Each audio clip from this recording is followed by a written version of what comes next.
everybody. Welcome back to Shannon's Lumber Industry Update. Today, episode 61, we're talking about tone woods.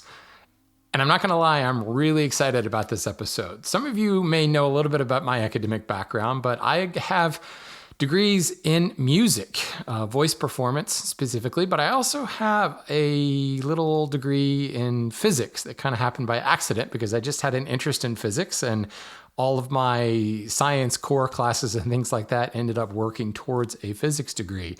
So this blends my love of wood and woodworking with my love of music and my nerdy side of physics all into one episode. Now, this is a particular episode, I will warn you, it's going to get geeky and very technical very quickly.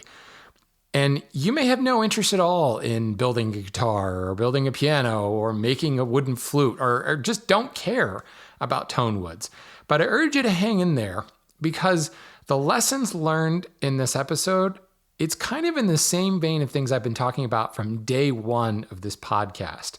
Understanding those technical properties of the wood in order to find a species that's going to work for whatever your application is. In this particular episode, the application is making music. We'll be talking about various types of musical instruments and why they're made out of wood and what species they're made from and why. And really breaks down to that same process. What are the technical needs of a guitar, of a flute, of an oboe, and how do we match that with the technical properties and the acoustical properties, I should say, of the woods themselves in order to create the best product, to create the best guitar, the best oboe, the best bassoon, the best piano. So yeah, this is a big one. So let me just say, as usual, a quick thanks to my Patreon supporters. I've had quite a few new folks join sponsoring the show this week. Thank you so much, guys. It means a lot when you do that. If you're interested in supporting the show, go to patreon.com/lumberupdate, and you can find everything you need to know there. And that's all I'm going to say about that. Just thank you as always for the continued support. So let's talk about tone woods. And, we want to build an instrument. We want to build that guitar or that flute.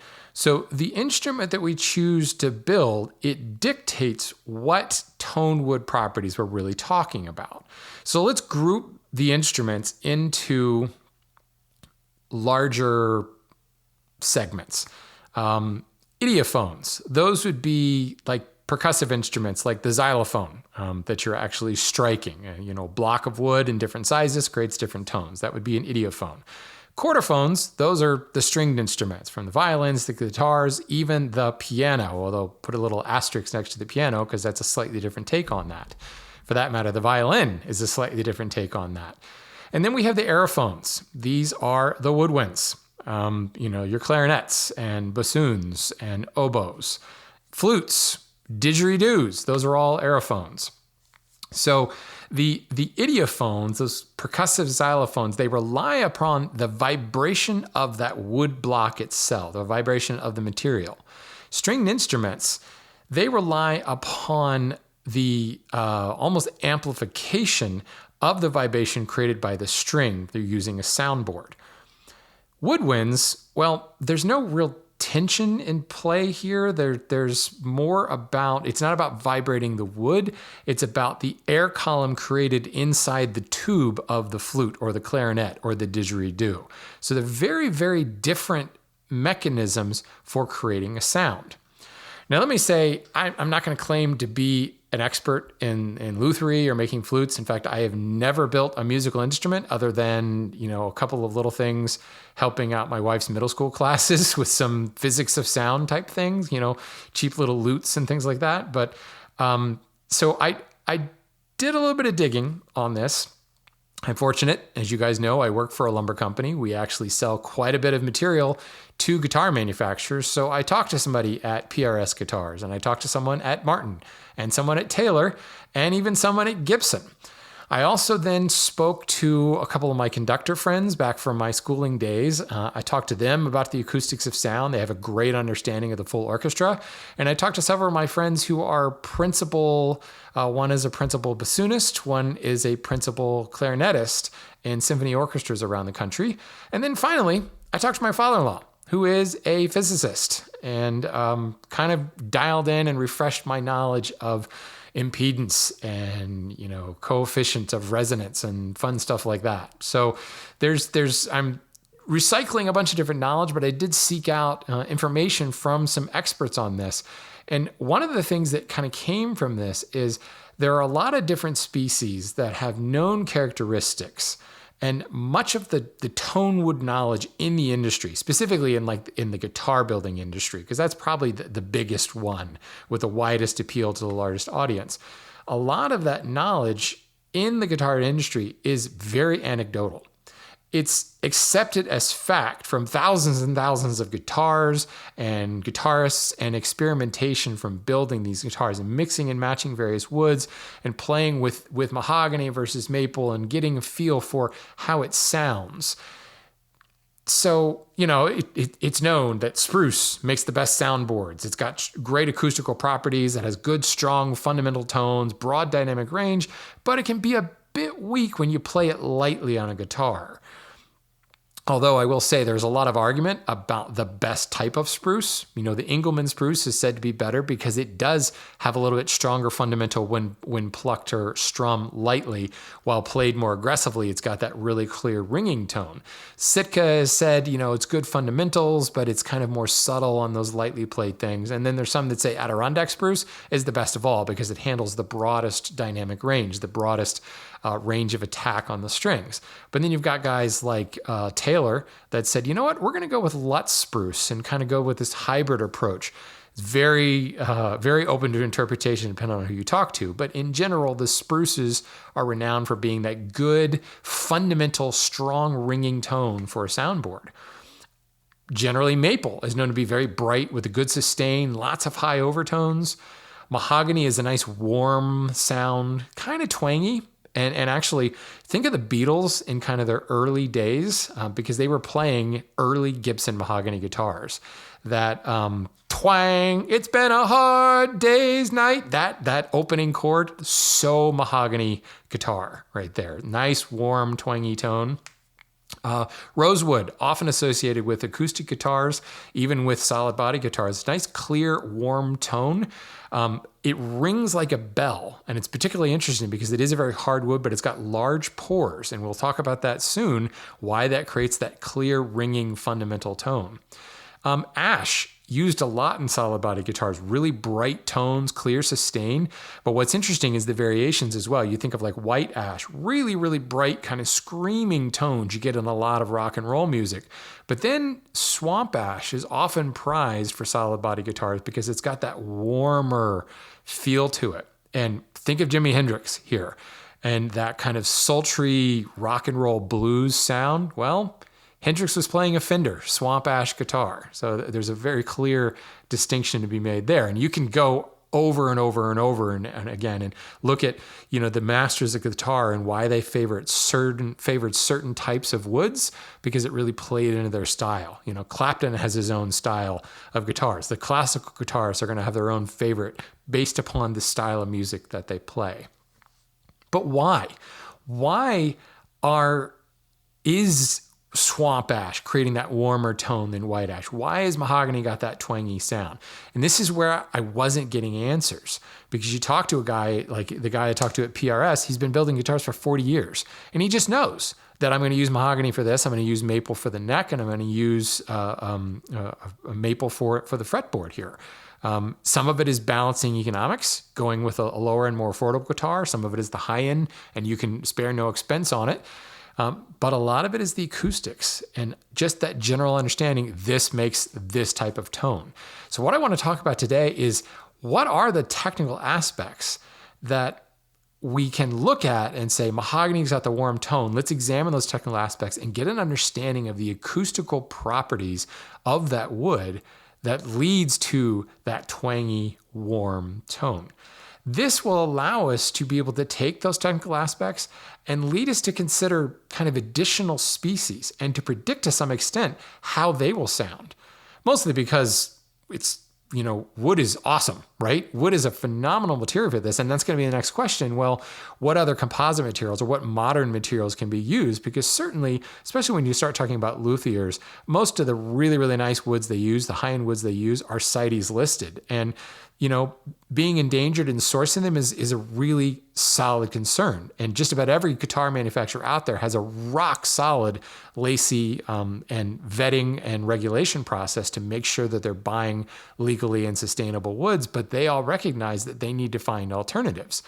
Sitka spruce is not as easy to find as it was before. Engelmann spruce, for that matter, Adirondack spruce, good luck finding that. It was heavily used, and back in the day, not many people paid attention to it. A lot of the rosewoods are CITES 2 species and probably getting close to CITES Appendix 1. And you've got to think, really, what other species can we look at? So an understanding of those technical properties and how we can embrace them to discover these other species. But ultimately, the real reason why we use wood to build all these instruments and not, carbon fiber, although that is being used to some extent, but the real reason is wood is orthotropic. We talk about this all the time. It moves differently. It's anisotropic. In other words, it moves more across the tangential plane than it does across the radial plane, and those both move more than it does on the longitudinal plane. Well, orthotropic means that it has different mechanical properties in those three distinct directions: tangential, radial, and longitudinal. In essence, we get a more organic and interesting sound from wood due to this variance in the density, the strength, the hardness, all within the same material. Just change directions of the force or the vector, and you're going to get a different mechanical property. And you can tweak that in order to get these really, really cool sounds. One way to think of this is think of an electric keyboard. Specifically, think of an electric keyboard from like the 1980s. That electric keyboard tone versus an actual piano tone. It's sterile versus warm and rich and filled with overtones coming out of something like a Steinway or, a Yamaha or even a really, really cheap version of a piano where a string is struck as compared to the electronic tone. Certainly, we've gotten better with modern technology at synthesizing those low, mid, and high overtones. But the unpredictable nature of that organic wood material is what will always set a wooden instrument apart from an electronic instrument. So the real extreme example of this is the human voice, where the entire mechanism is a soft, squishy mix of cartilage and one bone, the hyoid bone, and that changes the whole mechanism, changes its shape and size and hardness and tension constantly as air is forced through it. So bear with me here a second. I said this at the beginning. I have a degree in voice, and we often joke, I've said this in previous episodes, we used to joke that instrumentalists were really just trying to emulate the vocalists. All instruments were essentially created to emulate and imitate the human voice, the original first instrument. Maybe, I don't know, Thrack banging on a wall with a stick might be the first instrument. But even then, I bet Thrack and his brother Thrud probably sang a Cro-Magnon skinning chant or something like that first. So the human voice is that ultimately adaptable medium. So for instance, you can bounce the sound off your hard palate, right behind your upper teeth, that hard bony surface. And you can get a really, really bright, clear, ringing tone. Fee! Really ringing off the top of that hard palate. Or I can push that sound back to the back of my throat in kind of the domed, soft palate and get a warmer tone. Fa, fee, fa. Very different timbre there just by changing where the sound is placed. You can go right in the middle and go foo and get that brightness, but also that higher, more resonant ringing quality just by going right in the middle. That foo is a raised soft palate, but also directing the sound into the hard palate, getting a mixture of warmth and brightness and the compromise of the two. Or you can get really funky and go foo and only vibrate half of your chords and move into falsetto and get an incredibly different sound, all with one voice, and you imagine over a course of, I'm changing vowels to specifically kind of exaggerate that change, but that flexibility is because of the truly organic nature of the instrument. Don't even get me started talking about formant frequencies and the ability to shape your resonating chamber to match a room's formant frequency so that a single human voice can overpower the entire orchestra. That's some cool stuff. I'm not going to do that here because, well, frankly, I'm not very good at it. So I'm not going to, but there's just the basic understanding of why we're building with wood, because that orthotropic nature allows it to create that warmth. It creates those low and mid and high overtones. It creates harmonics that aren't possible with material that is predictable, with material that has the same structural properties in every direction. So no matter what force is pushed across it, in this case, we're talking acoustic, we're talking sound waves and the vibration moving across it, you're going to get that same kind of sterile output on a composite material, but you're going to get an organic output, a beautiful, warm, rich sound full of color and timbre and sustain and beauty, frankly, by using wood. So yeah, if you hadn't guessed already by this show, I'm biased to wood, but I'm also really biased to good music. So those two together, yeah, they make beautiful music.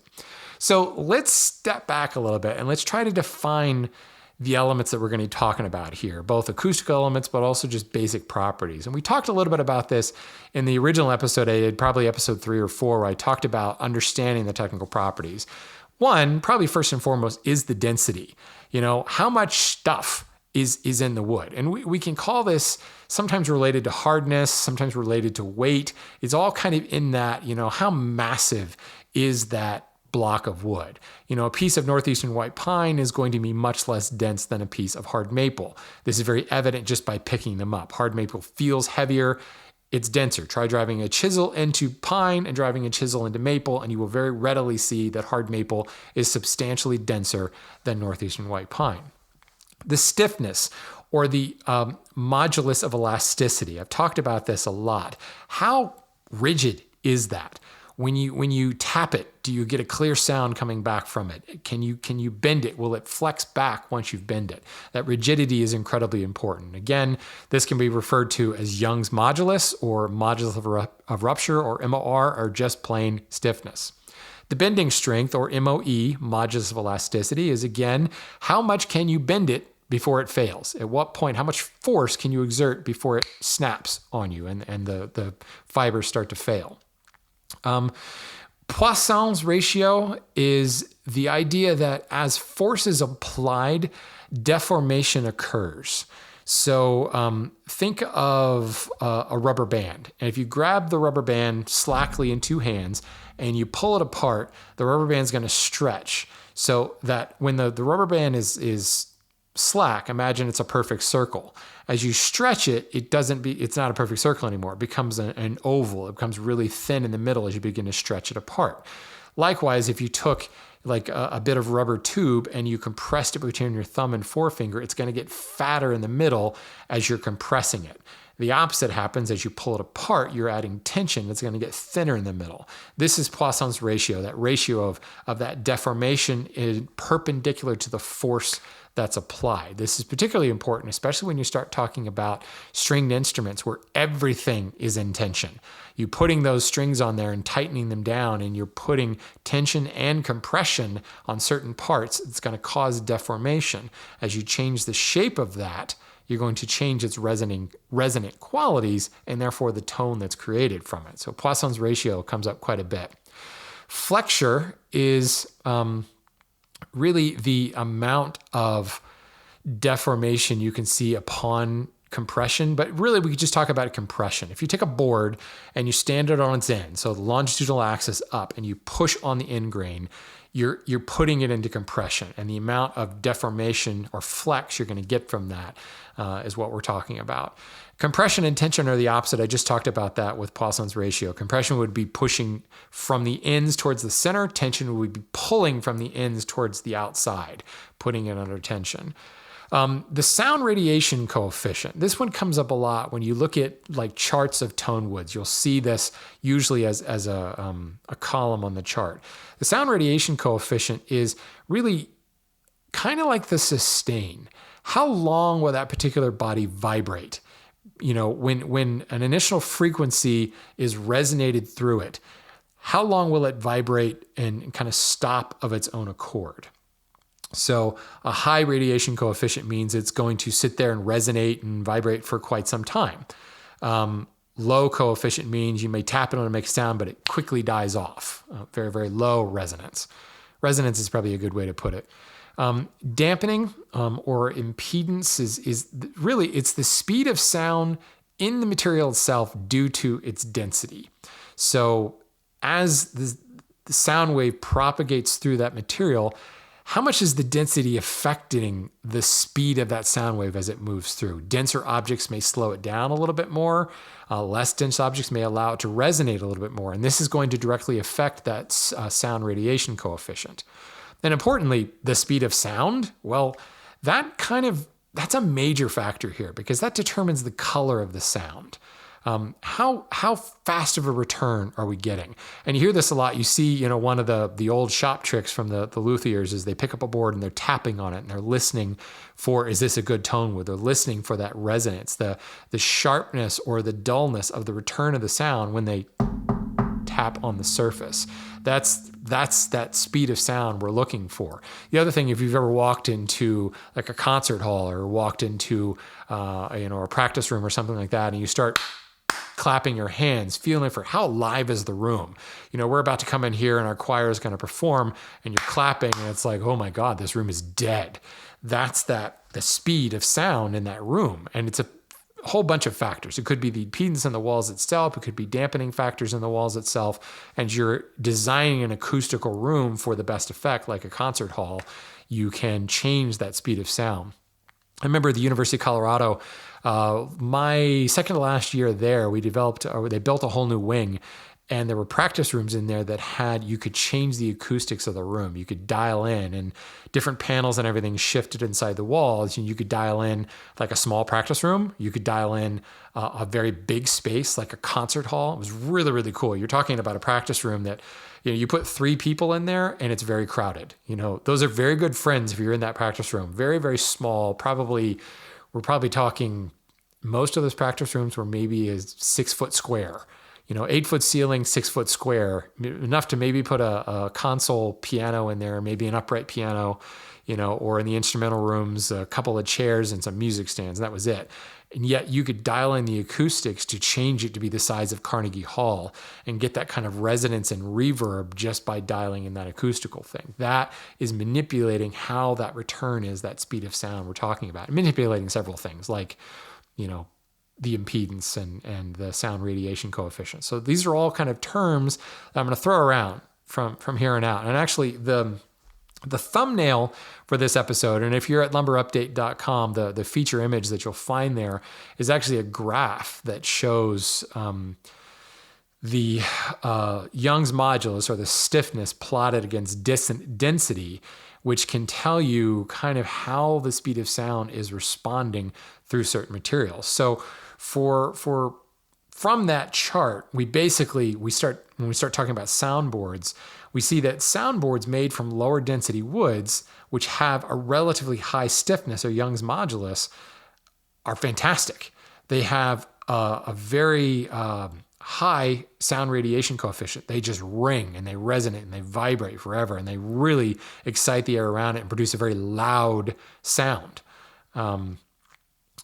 But woods that have a high hardness, but low density but high hardness, ring and ring and ring. But if they have a high density and high hardness, they will produce a louder sound, but they don't really ring. They don't resonate quite as long. The sustain is not quite there. And that's really what that graph is talking about. And this really starts to get into what I was talking about earlier, where chordophones and idiophones and aerophones, and choosing the right mixture of things for that.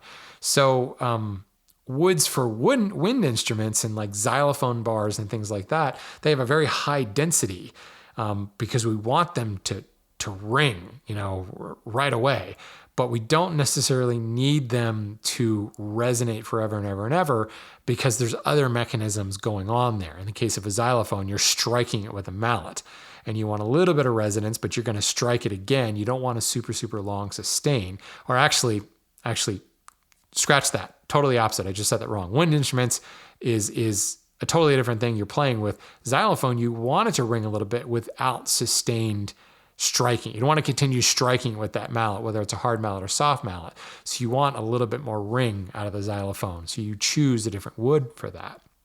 Likewise, violin bows have to have an exceptionally high density and a very high Young's modulus. And that affects both the tension of the horsehair in the bow, but also how we're transferring that vibration, how we're controlling and dampening the vibration of the strings itself on the violin. So I'm kind of dancing around the subject here. Let's really dive into the type of instruments and how we choose a wood for them. Starting with the woodwinds, the aerophones. The sound is created by a column of air, but not that the column air is vibrating the wood, but we're vibrating the air column itself. As you're blowing into a clarinet over that reed, you're manipulating the column of air that runs down that center bore of the clarinet. There's really not enough pressure of the air vibrating against the inside of that column of wood to really excite and vibrate the wood itself. That's not what we're talking about. In fact, we really don't want that. We don't want the wood itself interfering with the frequencies we create by vibrating the column of air. So what we need is a very dense, very stable wood with very tight pores, because the smooth inner surface that is created by that very, very dense wood, again, think of the earlier example I gave of northeastern white pine and hard maple.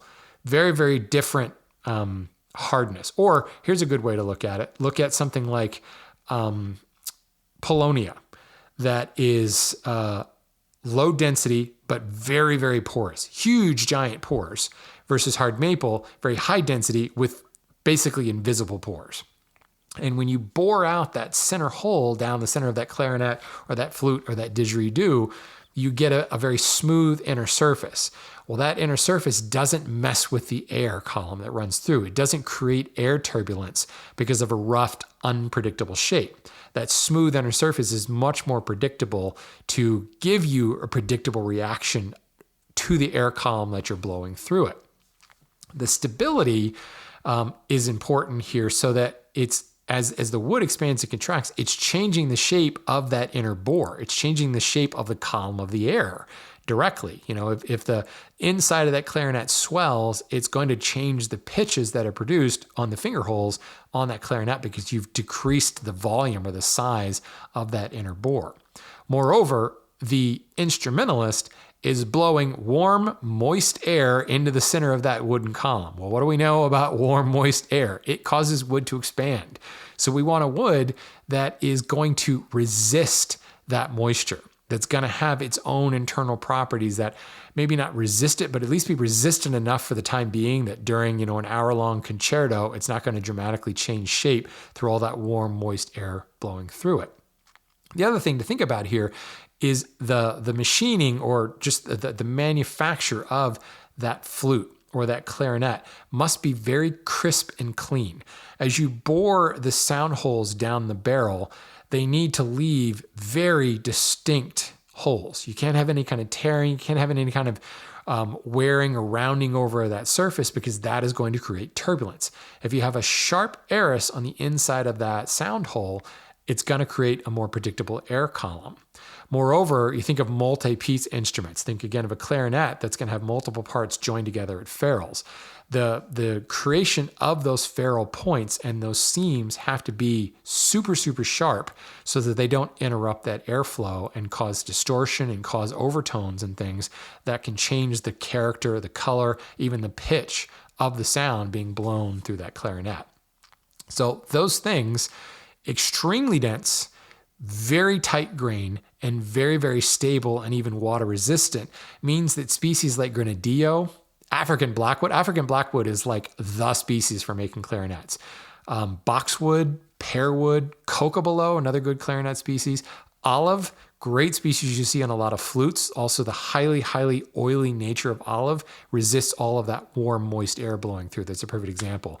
Indian rosewood, even maples, and there's a variety of maples that come into play here, but these are all very dense, very hard, very smooth textured woods, which is exactly what we need for the aerophone, because we're not vibrating the wood, we're vibrating the air column, and we want the wood to kind of get out of the way, to not interfere with the vibrating air column.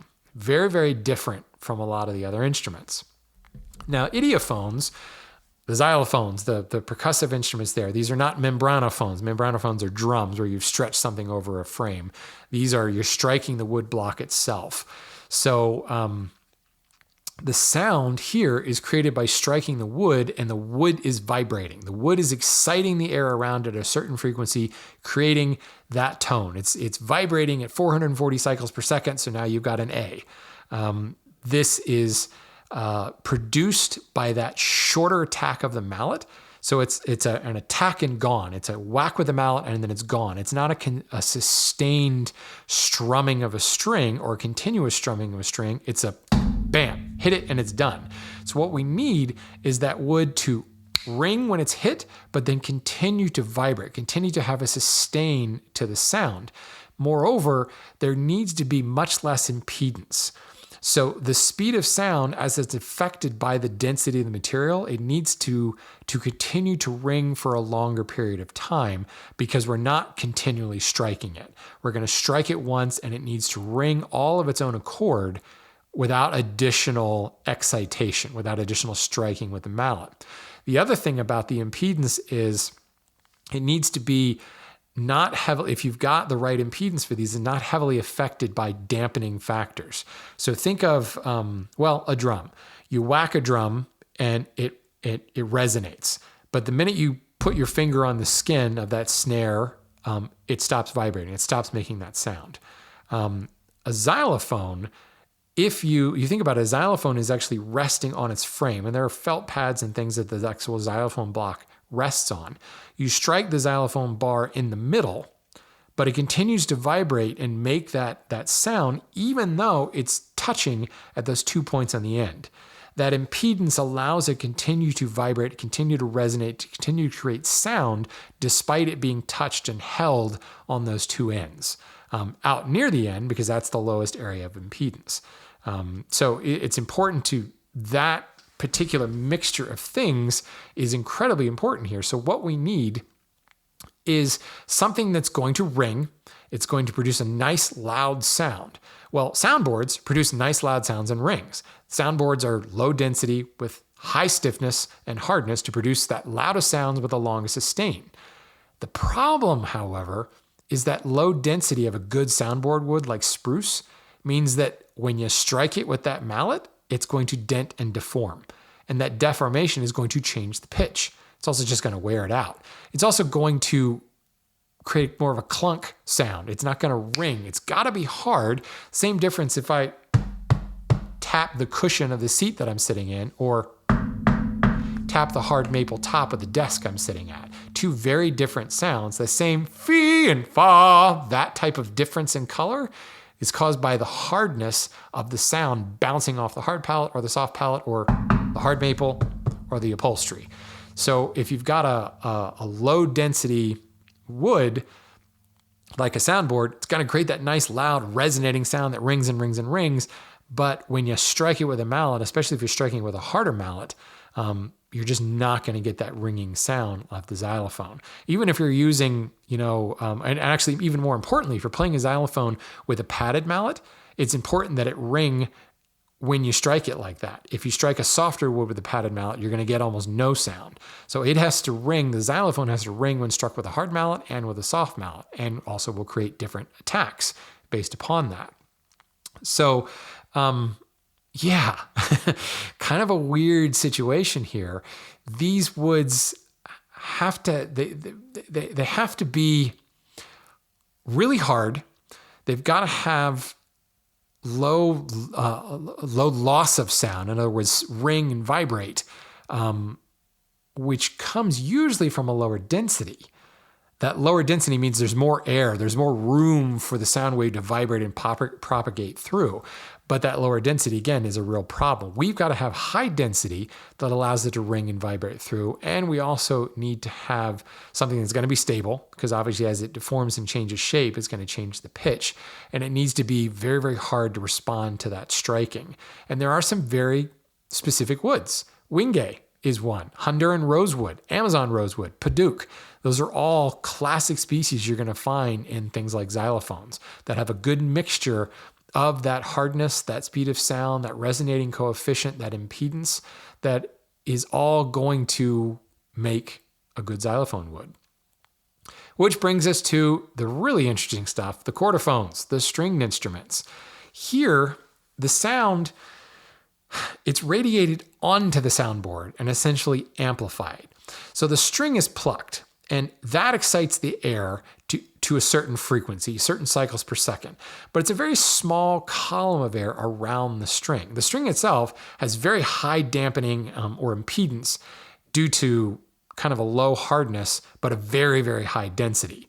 So in other words, the string doesn't make a whole lot of sound, but it can very precisely control the frequency because of the tension applied to the string. So we get that precision in pitch, but kind of a soft sound. So what we do is we reflect that pitch onto something that amplifies and radiates the sound really well, aka the soundboard. The soundboard has low density with a high stiffness, nice hard, bright sound of the hard maple, but the low density allows it to resonate and to ring and have that sustain and amplify and bounce the sound back. In the terms of a violin or an acoustic guitar, bounce it around that sound chamber and release it out the F hole to give you that lovely amplified sound. Moreover, the shape of that soundboard is going to play a major role in this. And you think about the bowed tops of violins, certain guitars, mandolins, and things that, and ouds with the rounded backs that will reflect that sound around inside to create a certain timbre, a certain color. So you shape that soundboard, or moreover, the bridge over which the strings are stretched is going to change different things. And that bridge, the material the bridge is made from, is also going to transfer that vibration into the soundboard and help to amplify it as well. So if you've got a wood that is going to have a very sharp attack and very crisply transfer the sound bent down into the resonating soundboard, but that bridge material isn't necessarily going to resonate itself very much. In other words, throw competing frequency waves in. You may end up with superposition issues and create weird overtones that were not intended. It's going to be a nice transfer mechanism. Hard maple is a good example of a bridge material that the vibrating string is going to shoot down the hard maple and go right into the soundboard and resonate out cleanly from that low density soundboard. So again, as I say, the spruce is kind of the hallmark soundboard species. Very low density, very high stiffness. So room to vibrate, yet it's not going to deform because it's super stiff. The loudness of the soundboard increases with the stiffness, and it decreases with the density. So spruce has a resonating coefficient, or coefficient of resonance of about 12, whereas maple is 6. So spruce is going to be a lot louder, twice as loud as maple. And it's mainly because you're getting that superposition. You're getting that constant ringing, that reinforcement of those sound waves. That initial sound wave passes through and it creates a sound. That initial sound wave, let's just say for the sake of argument, it's going to pass through the spruce and through the maple at the same speed. But in maple, it's going to pass through without exciting a lot of the fibers around it and causing them to vibrate. Whereas as that same sound wave passes through the spruce, the lower density is going to give you more room for vibration. It's going to excite the fibers and the material around that sound wave, creating more sound waves that are going to stack on top of one another, superposition principle, to create a more amplified, ringing, louder sound. That's the beauty of the soundboard. Low density, high stiffness are the woods we're looking at for that. Stability, however, is going to be key here in choosing your woods, because again, the movement is going to change the pitch via the length, which is, you think about the strings themselves, the length of those strings and the tension on those strings is what's creating the different sounds, or moreover, the diameter of those strings is changing the pitch as it's plucked.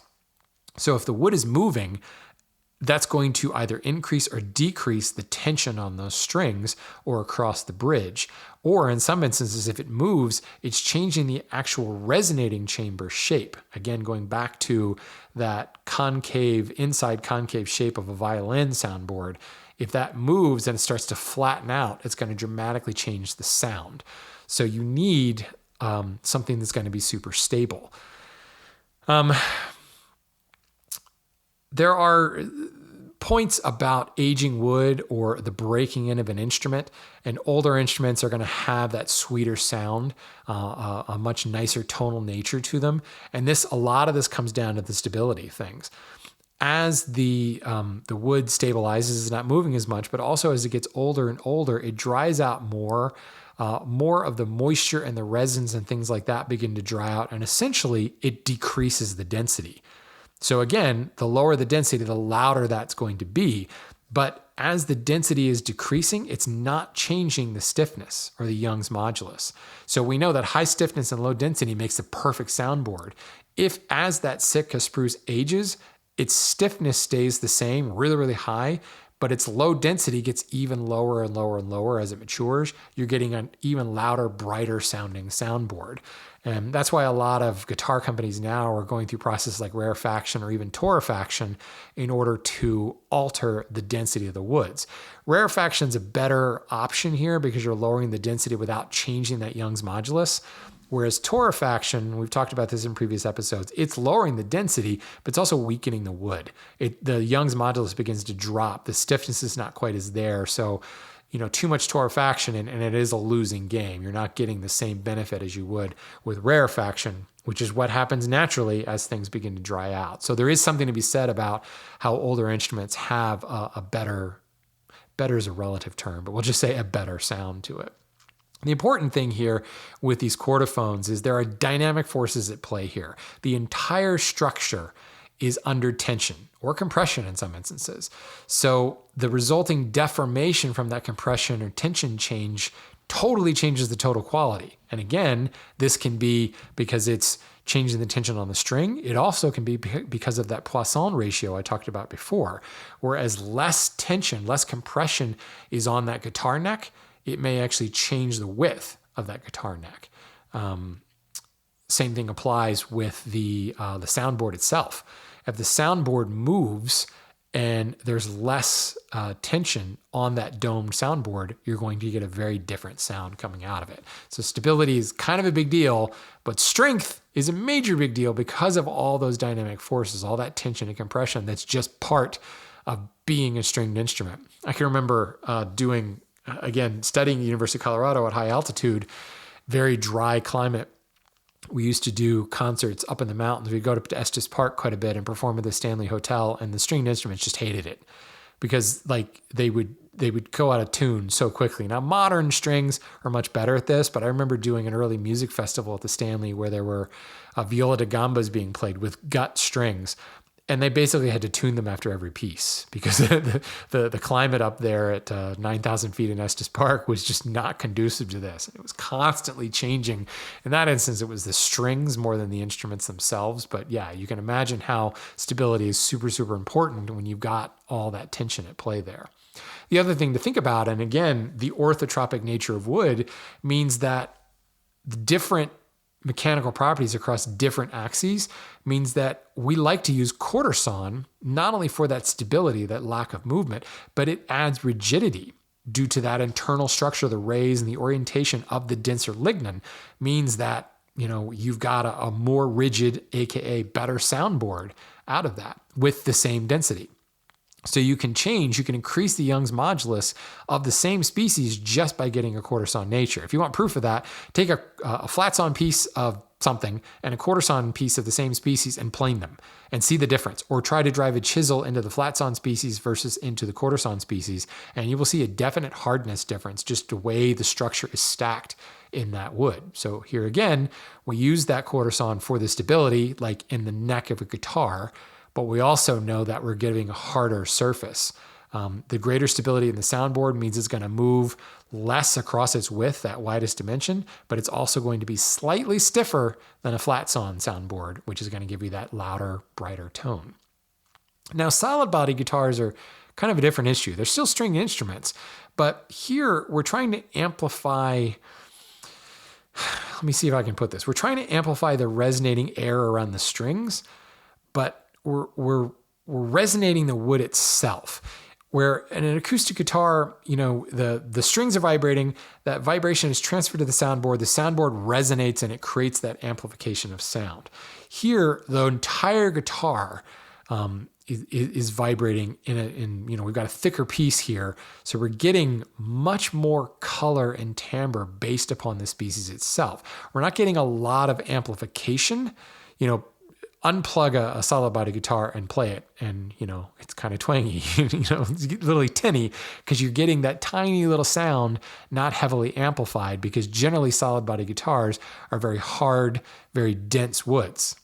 Well, what do we know? A good soundboard is low density and high stiffness. Well, you may have high stiffness in something like swamp ash, but you've also got very, very high density, so it's not going to ring like that Sitka spruce soundboard. So the ring comes from electronic amplifications and the pickups and things that are put in there and plugged into an amplifier. So it's vibrating. The wood itself, that ash is vibrating. It's just really softly, and we rely upon the electronic amplification. But the cool part about solid bodies is we get to really play with the structural differences in the wood to create tones. And that's what I was talking about earlier about Hendrix's Fender guitars versus the Beatles' mahogany Gibson guitars. They're both electric guitars, but they created very different sounds. And you'll find that those different sounds are hallmarks of certain styles of music.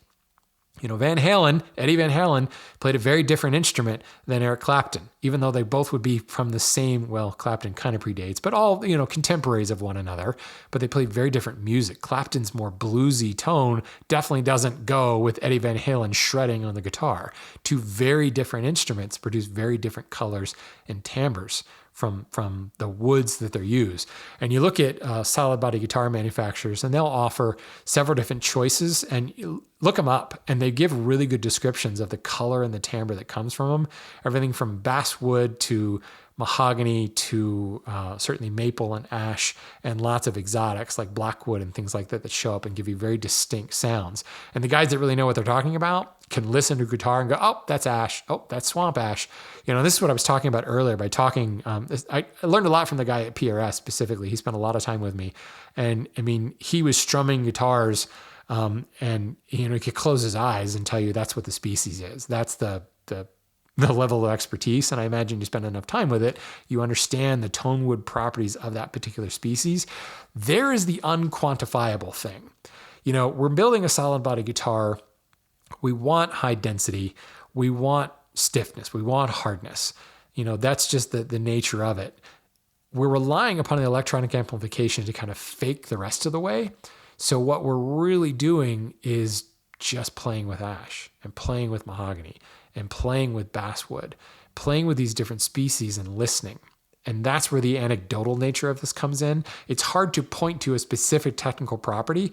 Moreover, you could research swamp ash and go, okay, there's 0.3 difference in this ratio and this coefficient versus this particular species.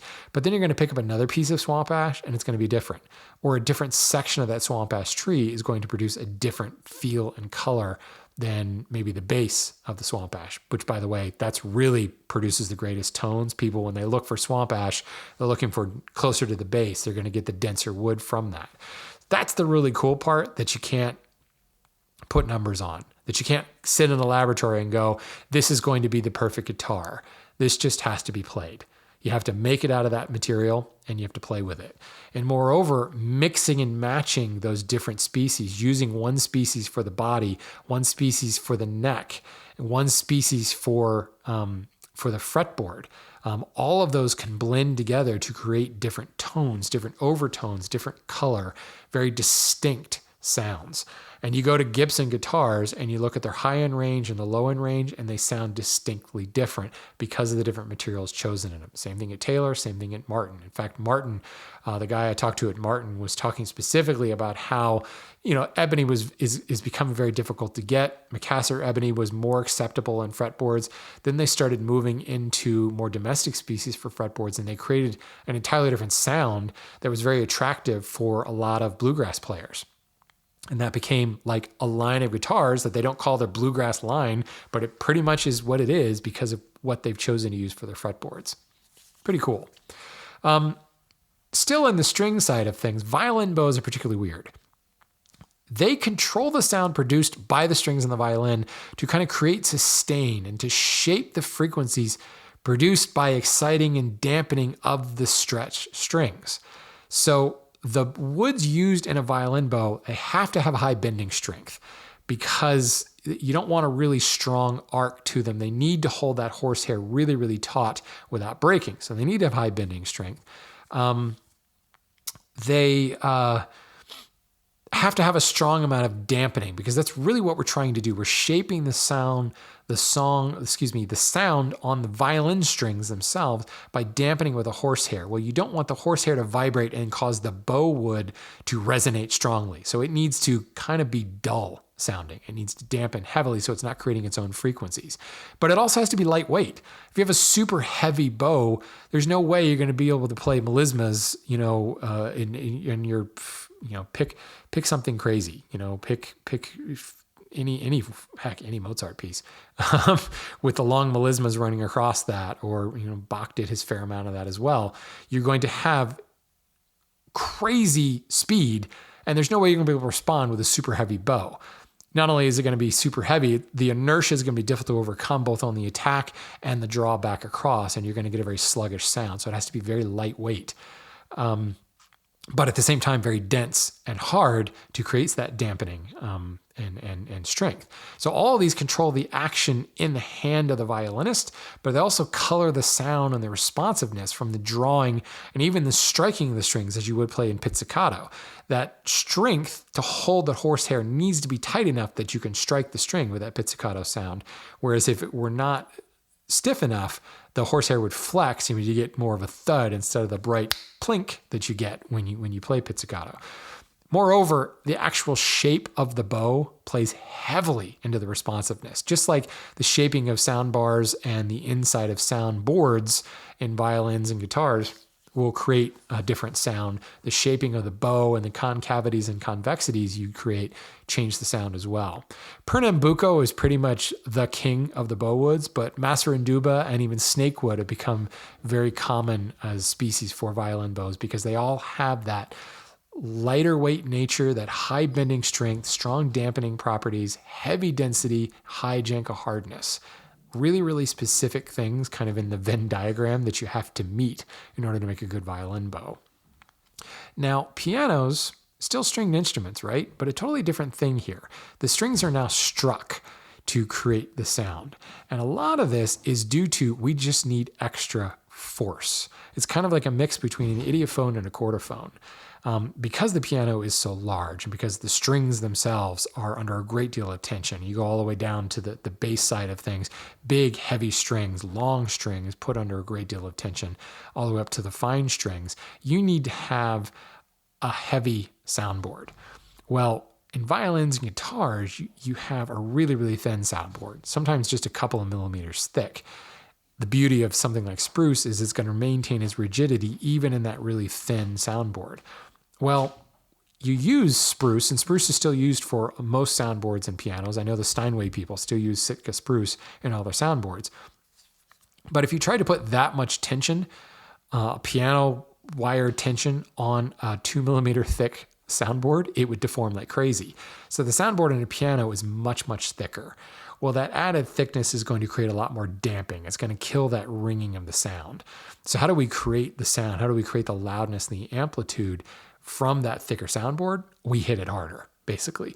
We excite those strings much, much harder to create a much more active vibration to bounce off that soundboard and to create that resonance. And we do that by hammers. We hammer on the strings, unless it's a harpsichord, in which case we're plucking the strings, or pianoforte, in which you are also whacking on the strings. So there's a bunch of different things going on here. You've got good quality soundboard material. And again, because we're going with a thicker, more rigid, stronger soundboard, that density factor, you've got to have that low density in order to resonate and ring and sing like the piano needs to do. If you compromise on the density, you're already compromising on the, by going with a thicker, more dampening material. If you compromise on the density, you're going to get a really dead sounding piano. Moreover, as I said, in order to get that sound, you've got to hit those strings harder. So the hammers themselves, they're mostly wrapped in felt, but the wood that's beneath the felt, and don't get me wrong, the felt that's chosen and how the felt is treated is a major, major deal. Steinway uses merino wool that's like specific to them and produces the distinctive Steinway sound. But underneath that felt is usually something like hornbeam that is incredibly hard, incredibly dense, incredibly resistant to wear. Basically, think of the tools like chisel handles, the wear surfaces on wooden planes, like the persimmon or boxwood that's inlaid into the corner of a rabbet plane, or in the quirk of a quirk ogee, or my hornbeam handles on my Lie-Nielsen chisels. Incredibly resistant to denting, strike resistant, very hard, very dense, because that's what those hammers are doing thousands and thousands and thousands and thousands of times, like in a concerto. They're whacking on those hard strings. So they've got to be really, really resistant. Moreover, the what are they called? The sticks? the hammers sit on a dowel, on a stick, essentially. The hammer sticks. And as the as the key is depressed through a complex mechanism, that hammer is raised up and strikes the string. Well, the stick that hornbeam mallet head is mounted on needs to not deform in the thousands and thousands of times that it is swung and impacting that string. You want a little bit of flexure in that hammer stick, but it needs to flex and go right back to its original shape. Because if it flexes and it stays flexed, you're going to shorten the length of that hammer, which is then going to cause the felt to impact the string in a different place, which is going to change the tone. So birch is most often used in those hammer sticks because it doesn't deform over time. The elastic properties of the high modulus of elasticity, high stiffness, means that it will take the force and flex right back to its original shape. And it can swing that really heavy, dense hornbeam head, flexing the right amount, but bending right back to its original shape once the vector is gone, once that force is gone. Incredibly important there. So we're dealing with Sitka spruce soundboards in thicker cuts. We're dealing with hard maple for the bridge, because here again, we want to transfer the excited vibration from the strings. We want the most efficient means to transfer that sound into the soundboard. Hard maple's perfect for that. But what's interesting with, not just Steinway, but Steinway, I think of Qualita pianos and I think of Steinway. They have a process for tweaking the thickness of the bridge. So the bridge is made out of hard maple, but they change the thickness of the bridge at key points along it in order to reduce the stiffness, which changes the density to stiffness ratio, creating that different transmission speed, the different tonal quality, and better sound transmission into the Sitka spruce soundboard. So you may have a thick, heavy hard maple bridge just in order to withstand the tension of those big piano strings. But by bending it and shaping it and reducing or adding more flexibility in certain areas, you're increasing the sound transmission into the soundboard. It's very, very cool. So while we talk about the technical properties of the wood, but also the shaping we're doing is changing those properties. We know that, right? The thinner something is, the more flexible it is. So if you're decreasing the thickness and increasing the flexibility, you're changing that Young's modulus, which is changing that resonant coefficient. Pretty cool stuff when you start to think about it. You can start to wrap your head around it, and boggles the mind when you think about the development of these instruments over time. Which brings you to an interesting thing, like, how did we know? Like, how do people know to start using mahogany? How do people know that Sitka spruce was the best soundboard material? Well, in the end, it comes down to what was available. in today's day and age, we have woods from all over the world that are available. When you look at woodwinds in early Europe, like before we started age of imperialism and the age of discovery and going into Africa and going into Asia and going into before South America was even a thing, before we knew it existed. In those tropical rainforest woods, the woodwinds were made out of local English woods, like boxwood or yew were all used. That we quickly discovered that boxwood makes a great tone. It's great for flutes. It's great for woodwinds. Well, boxwood also is kind of small. And when things like African blackwood were discovered, it was like, oh, hell no, I'm not using boxwood anymore. I'm building my clarinet out of African blackwood. Well, now we have access to African blackwood. Back then, you picked up what was on the ground. And because of that, we find that there's regionality that just comes based upon what was available. So by mixing species of soundboards, the backs, the necks, the fretboards, the bridges, to blend and create very distinct sounds in a particular instrument, we find that regional music is often defined by the timbre of the instrument because it's built from local materials. A good example of this, flamenco and flamenco guitars. It has a very distinct rhythm, dynamic nature, very assertive kind of twang, not twangy, but very assertive, bright timbre, very, very quick attack. Pop, pop, pop, pop, pop, pop, pop. That quick attack comes from the Spanish cypress that's been used in the soundboards. Flamenco, I associate with Spain. Spanish cypress, you should also associate with Spain. That's why they call it Spanish cypress. That cypress creates that quick attack, that very assertive timbre that's consistent with flamenco. So some guy used Spanish cypress to build a guitar, and he created this bum bum bum sound, and somebody was like, ooh, I like that. And he snapped his fingers and stamped his little clogged feet on the ground, and that created a high percussive sound. And then the guy played again, and it was like, oh, now we have this whole style of music that is so defined by that assertive sound that started because that's how Spanish cypress, that's the color of the soundboard made out of Spanish cypress. Stradivarius violins are renowned as the violins, like the greatest sound. Well, they gain their richness from the particular spruce that grows in the northern Italian Alps. I think it's the Venn Valley or something like that. I can't remember the exact name, but that distinct sound, the distinct soil chemistry that produces the density and the hardness and the various structures of that spruce is what makes the Stradivarius violin what it is. Not only that, the shaping of the ribs inside and the shaping of the soundboard and everything, but there are a lot of people who have studied Stradivarius, and God forbid, taken apart a Stradivarius and exactly emulated the shapes and the thicknesses and the curves of that violin, and it's not the same because it's not the same spruce from that northern Italian Alpine valley to create that distinct sound. One that I like to think about because I was born in Hawaii is ukuleles. Traditionally, ukuleles are made from koa, which is a Hawaiian wood. It grows all over Hawaii. Hawaii's not that big though, so there's not that much koa. That koa, when you talk to people and people make solid body guitars out of koa, it's got a very distinct sound, a very kind of a medium density but high stiffness. And the structure of it allows for a great deal of stiffness over a very short piece. We think about the average size of a ukulele. You've got a very short section, and yet it maintains that stiffness over a short section.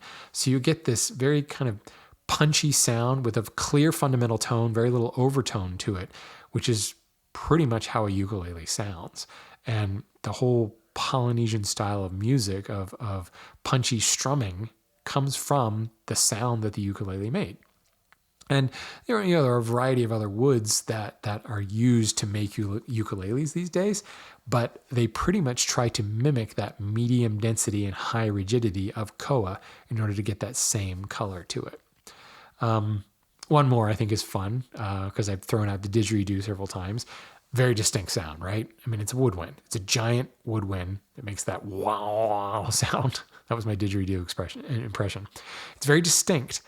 But again, a lot of that has to do with the eucalyptus that they were originally made from. Eucalyptus, well, there's so many different eucalyptuses in Australia, but it's common all over Australia. and it's what creates that sound. It's an aerophone relying upon a very hard, very stable, incredibly dense, silica-rich eucalyptus. Also happens to come in the typical longer sizes that you use to make a didgeridoo. And somebody found eucalyptus lying on the ground, lots of it, picked it up, bored a hole through it, started blowing through it, and said, ooh, that creates a cool sound. And that became the didgeridoo. And there are lots of people out there who make didgeridoos out of other species. And yeah, they can get them close by manipulating several things. But that original sound, that style of music, came from the eucalyptus. So tone woods, really, we're talking about density. We're talking about hardness. We're talking about those factors that make a good soundboard: low density, high hardness. By manipulating those things, you can increase their resonance. You can decrease their resonance. You can change the timbre a little bit. You can change how long they sustain that sound by messing with the density and the hardness. You can manipulate other things like the shape, but in the end, it really comes down to those two factors: density and stiffness. And you could say a third, which is hardness, which kind of plays hand in hand with density. But by manipulating those things for a certain effect, for a certain outcome, you can create beautiful music. And that's really what we're talking about when we're talking about tone woods, is that understanding of those acoustical properties, how the sound is sustained, how it's damped, how the speed of sound is affected as it moves through that material. What are its inherent vibrational properties? And all of that is dependent upon the structure of the wood, and the structure of the wood in what direction you're referring to: tangential, longitudinal, or radial. And by manipulating that, you get a different tone wood. So yeah, tone woods can be a lot of different things. And there's a lot of woods that just won't fly, right? They have low density, but they're just not, they're super, super flexible. Or they may have really high density, but they're super, super heavy. Other things come into play. Certainly the aesthetics, the look and the feel of it, the availability of it is all going to play into that. We can do things with resins and impregnation of wood in order to change those technical properties that will allow us to use other species, that will allow us to continue to build instruments, even though certain woods will become endangered and certain woods need to be stopped being used in order to maintain that ecosystem and to maintain their sustainability. But will it ever create that same sound? The more we optimize, the more we engineer those woods, the more we lose that organic nature. And we might have to wonder, how can we replicate that? And we may find that with computer and sampling of sounds, we're going to be able to get pretty close. Modern synthesizers, modern electronic pianos are shockingly different from the pianos I learned to play on, my little Casio I learned to play on, as compared to the Yamaha Clavinova that my wife uses in her classrooms every day. Totally different sound, much, much richer sound, but it's still an electronically produced sound. But here again, sound is just waves, right? And if you can understand those overtones and those midtones and those undertones, and you can replicate them, maybe we can reproduce the organic nature of woods. What I think you're going to have a hard time reproducing, though, is groups of instruments played together. The rich sound that comes from an entire orchestra of violins and violas and oboes and bassoons, all playing together, each individual instrument with its own character, creating that wall of sound, is going to be very difficult to reproduce without the magical world of wood. So with that being said, folks, thank you for listening. Go buy some wood and tap on it and see what you think of its tonal qualities.